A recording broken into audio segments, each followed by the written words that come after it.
hindi pa ho natatapos, parang painit pa rin ang issue sa West Philippine Sea. At katunayan, may mga harassment na namang ginawa ang Chinese Coast Guard.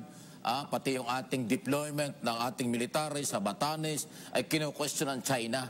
So ano ba ito? Parang sumusobra na yung pakikialam ng China sa mga internal na galawan ng Philippine government at ng Philippine military. Anong tingin mo rito? Yes, actually, and nabanggit ko nga in many different interviews previously that this moves, this tactical mobilization of China will continuously escalate, no?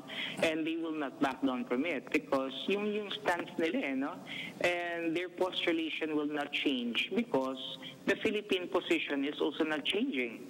I mean, the president remains steadfast regarding our advancement of our territorial claims and our territorial rights in the West Philippine Sea, which I think is really good because hindi siya nagpapadala doon sa pressure coming from China. Okay. So at the same time, China will always try to push it a notch higher, to the point na thinking that the president may give in or the president will somehow back down or somehow medyo mag-back off siya, But with the way things are going, and if the president will not change his position in the West Philippine Sea, which I think he won't, talagang expected na natin na mas lalala pa to, Because, as we speak right now, the Chinese intelligence is working double time, probably triple time. Kaya nga alam nila Alam nila yung positioning, alam nila yung strategic location, alam nila yung tactical movements that they're going to make in the West Philippines because